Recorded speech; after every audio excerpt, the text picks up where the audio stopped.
अस्सलाम वालेकुम dear viewers. आज हम फर्स्ट ईयर फिज़िक्स में चैप्टर नंबर 3 को स्टार्ट करने लगे हैं। Chapter number 3 motion and forces के बारे में, और मोशन और फोर्सेस की जो स्टडी है हम इसको बोल देते हैं कि ये हमारे पास डायनामिक्स है। हमने डायनामिक्स को स्टडी करना है। अगर मोशन के बारे में मैं कुछ बता दूं, मोशन की हम 3 टाइप्स स्टडी करते हैं। ट्रांसलेशनल मोशन है, हम ट्रांसलेशनल मोशन पढ़ते हैं। वन डायमेंशनल मोशन होती है। हम उसके बाद इसमें रोटेशनल मोशन स्टडी करते हैं। रोटेशनल या एंगुलर मोशन है, बॉडी एक सेंट्रल पॉइंट के गिर्द रोटेट करता है। और थर्ड हम कह देते हैं हमारे पास वाइब्रेटरी मोशन है, बॉडी एक मीन पॉइंट के गिर्द वाइब्रेट करता है।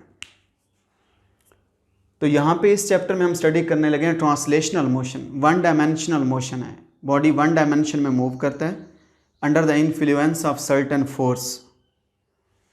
और मोशन के बारे में ये भी बोल देते हैं कि in universe there is no concept of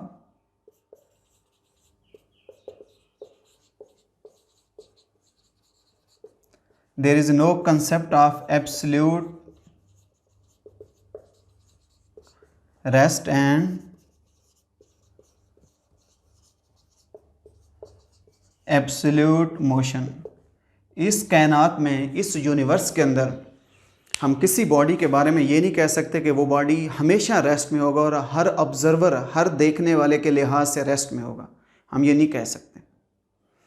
और हम ये भी नहीं कह सकते कि दुनिया में हर शख्स, हर बॉडी, वो हर फ्रेम ऑफ रेफरेंस से वो मूव कर रहा होगा। यानी अगर ट्रेन जा रही है तो मेरे लिहाज से ट्रेन के जितने भी लोग हैं वो सारे मूव कर रहे हैं, एक दूसरे के लिहाज से वो सारे आपस में रेस्ट में हैं। तो इसलिए there is no concept of absolute motion, there is no concept of absolute rest.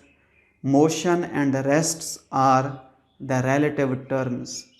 अगर हम कहते हैं, मैं कहता हूँ कि मोटरसाइकिल मूव कर रहा है, मोटरसाइकिल पे 2 लोग बैठे हैं और वो मूव कर रहे हैं, वो मेरे लिहाज से वो दोनों मूव कर रहे हैं, एक दूसरे के लिहाज से वो दोनों रेस्ट में हैं। यानी मोशन का मतलब है कि एक रिलेटिव टर्म है।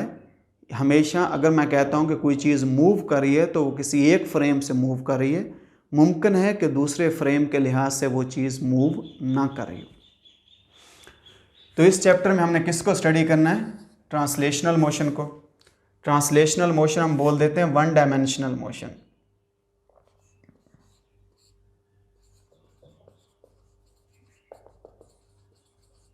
ट्रांसलेशनल मोशन को हम इस चैप्टर में स्टडी करेंगे, वन डायमेंशनल को। और इस चैप्टर का सबसे लास्ट एक टॉपिक है वो 2 डायमेंशनल मोशन का है, वो भी इसी चैप्टर के अंदर हम स्टडी करेंगे। अब फिज़िक्स की ये जो ब्रांच है इसको डायनेमिक्स कहते हैं, जिसमें हम किसको डील कर रहे होते हैं? हम फोर्सेस एंड मोशन को डील करते हैं। उस फिज़िक्स की ब्रांच को डायनेमिक्स कहते हैं।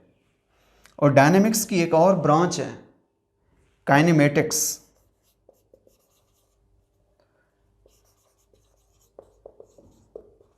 Kinematics is the branch of dynamics. इसमें भी, काइनेमेटिक्स में भी बॉडी मूव कर रहा होता है, लेकिन काइनेमेटिक्स के अंदर हम ये नहीं देखते कि वो फोर्स कहाँ से आ रही है, किस वजह से मूव कर रहा है। हम बस इतना कहते हैं कि एक बॉडी पे फोर्स लगती है और वो बॉडी मूव करना शुरू कर देता है। रीज़न ऑफ द फोर्स जो है वो काइनेमेटिक्स के अंदर हमें इसकी ज़रूरत नहीं होती। इस चैप्टर में हमने वन डायमेंशनल मोशन और वन डायमेंशनल काइनेमेटिक्स को हमने ज़्यादा स्टडी करना। जो इसमें सबसे पहला टॉपिक है वो है हमारे पास डिस्प्लेसमेंट का टॉपिक। अगर हम डिस्प्लेसमेंट में देखें,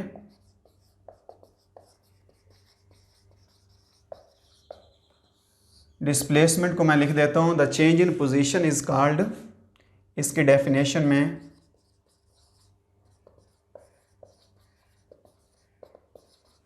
change in position is called displacement. ये इसकी मुख्तसर तरीन डेफिनेशन है, या हम इसकी एक दूसरी डेफिनेशन भी लिख सकते हैं, the shortest distance between the initial point and the final point that gives the magnitude of displacement and its direction is from the initial point towards the final point. इसकी दूसरी डेफिनेशन क्या है? Shortest distance between initial point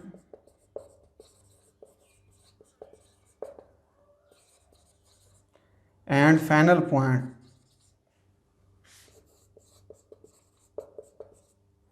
is equal to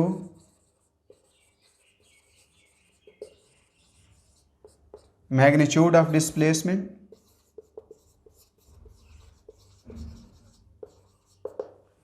और इसकी direction, क्योंकि displacement एक vector quantity है, इसकी डायरेक्शन क्या होगी?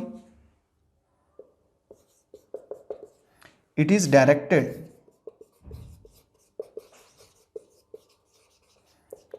from initial point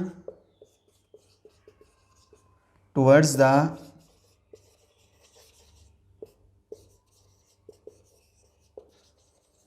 final point। ये डिस्प्लेसमेंट की डायरेक्शन होती है। मैं कहता हूं कि कोई बॉडी एक यूं करके एक कर्व में मूव करता है ऐसे, ये हमारे पास एक्स एक्सेस हैं, ये वाई एक्सेस है।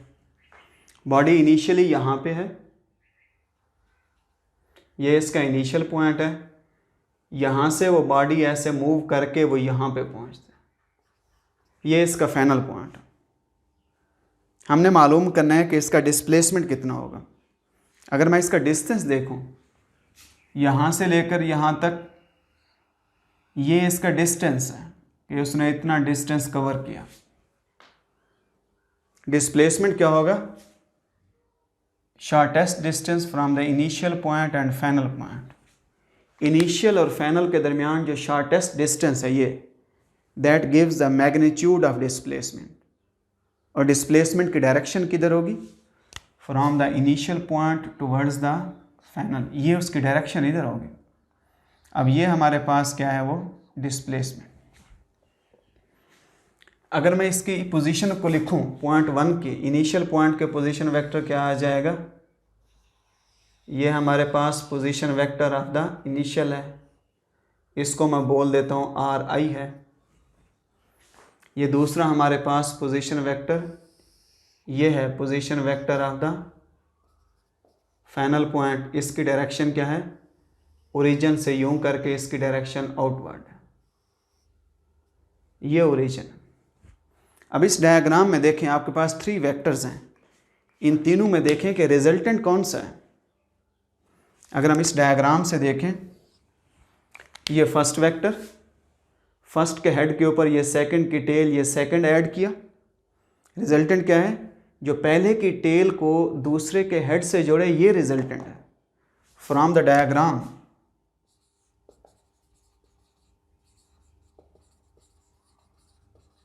we can write that initial plus displacement, ये 2 वेक्टर्स आपस में ऐड होते हैं, रिजल्ट क्या है? RF। RI उस साइड पे जाके क्या आ जाएगा? उस साइड पे जाके नेगेटिव, तो displacement is equal to RF minus क्या आ जाएगा? RI। अब ये हमारे पास displacement.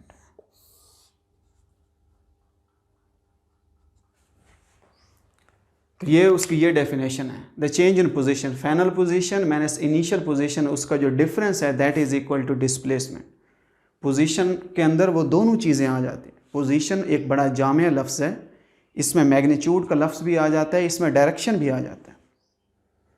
Change in position is called displacement, ये डिस्प्लेसमेंट के इक्वल है। अब इस केस में देखें, अगर बॉडी कर्व पाथ में मूव कर रहा है,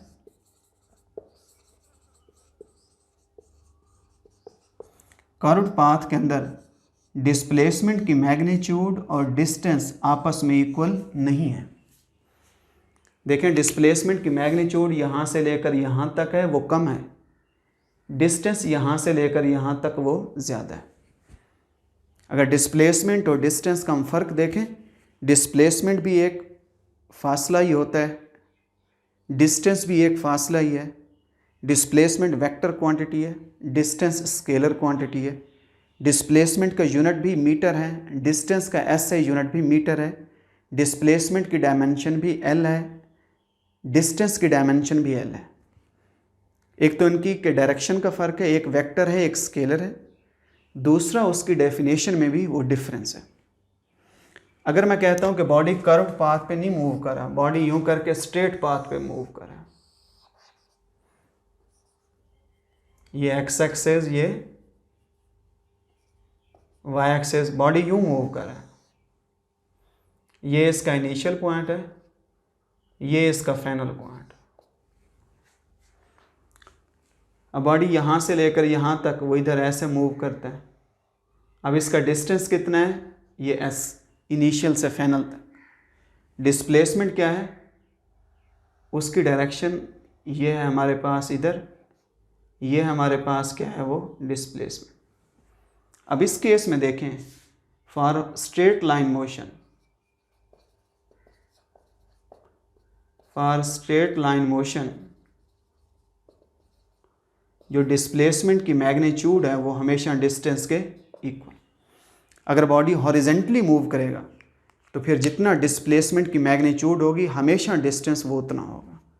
लेकिन अगर बॉडी हॉरिजेंटल नहीं होगा, उसका पाथ जिगजैग होगा, कर्व होगा, मुख्तलिफ शेप्स का होगा, तो फिर डिस्प्लेसमेंट कुछ और होगा, डिस्टेंस कुछ और होगा। इस केस में भी हम लिख सकते हैं कि इस पहले पॉइंट के पोजीशन वेक्टर को हम क्या लिख देते हैं, आर इनिशियल। दूसरे फाइनल पॉइंट के पोजीशन वेक्टर को आर फाइनल, ये क्या है ओरिजिन। इसमें भी हम इसी तरीके से फार्मूला लिख सकते हैं। तो डिस्प्लेसमेंट और डिस्टेंस के दरमियान डिफरेंशिएट, अगर शॉर्ट क्वेश्चन आ जाता है, differentiate between the distance and displacement. अगर मैं कह दूं हमारे पास, मैं उसकी कोई एक एग्जांपल दे देता हूं।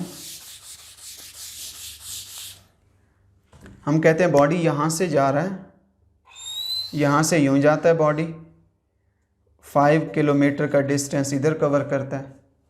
यहाँ से फिर वो बॉडी मूव करता है, वो 12 किलोमीटर का डिस्टेंस इधर कवर करता है। अब ये उसका इनिशियल पॉइंट है और ये इसका फाइनल पॉइंट है। उसका डिस्टेंस कितना है, 5 + 12 = 17 किलोमीटर। अब ये इसका डिस्टेंस है जो उस बॉडी ने कवर किया। इसका डिस्प्लेसमेंट क्या होगा, shortest distance between the initial point and final point = magnitude of displacement. ये शॉर्टेस्ट डिस्टेंस है, यहाँ से लेकर यहाँ तक, ये इसका शॉर्टेस्ट डिस्टेंस। ये डिस्प्लेसमेंट की मैग्नीट्यूड है और इसकी डायरेक्शन किधर होगी, डायरेक्शन ये होगी। अगर मैं कहता हूँ ये बॉडी नॉर्थ पे गया था, ऐसे ऊपर नॉर्थ से, फिर वो राइट साइड पे, नॉर्थ पे जाके वो राइट साइड पे मूव करा है, यहाँ पे बॉडी वो जा रहा था ईस्ट पे, तो मैग्नीट्यूड क्या होगा, मैग्नीट्यूड ये आ जाएगा। डिस्प्लेसमेंट का मैग्नीट्यूड ये है हाइपोटेनियस, 5 का स्क्वायर + 12 का स्क्वायर हम लें तो ये कितना आ जाएगा, ये डिस्प्लेसमेंट है। डिस्प्लेसमेंट का मैग्नीट्यूड कितना आ जाएगा, 5 का स्क्वायर + 12 का स्क्वायर, √ उस पर लगाएं तो कितना आंसर आ जाएगा, 13, 169 का √ 13 किलोमीटर डिस्प्लेसमेंट की मैग्नीट्यूड है। और डिस्प्लेसमेंट का डायरेक्शन कितनी है, इतना एंगल, ये एंगल हम मालूम कर सकते हैं, tan θ = perpendicular divided by base. तो θ = टेंजेंट इनवर्स 12 डिवाइडेड बाई 5। हम कहेंगे कि वो बॉडी नॉर्थ से इतने एंगल, ये उसके डिस्प्लेसमेंट की डायरेक्शन होगी। तो यूँ हम डिस्प्लेसमेंट की मैग्नीट्यूड, डिस्प्लेसमेंट इस केस में कितना है, 13 किलोमीटर, डिस्प्लेसमेंट का एंगल कितना निकलेगा, टेंजेंट इनवर्स 12 डिवाइडेड बाई 5, और डायरेक्शन को क्या लिखेंगे, फ्रॉम नॉर्थ टू ईस्ट। उसकी डायरेक्शन किधर होगी, फ्रॉम नॉर्थ टू ईस्ट, इतनी डायरेक्शन पे। तो यूं करके हम डिस्प्लेसमेंट और डिस्टेंस को डिफरेंशिएट करते हैं। मुझे बड़ा यकीन है कि आप ये टॉपिक पढ़ने के बाद, इसको देखने के बाद डिस्प्लेसमेंट और डिस्टेंस को बिल्कुल क्लियरली आप डिफरेंशिएट कर लेंगे।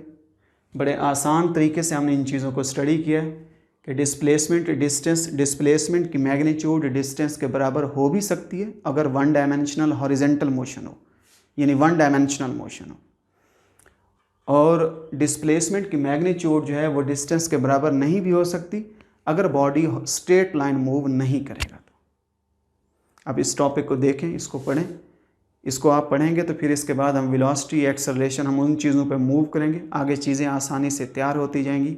आप इनको प्रॉपरली आप इसको स्टडी करें। Thank you so much.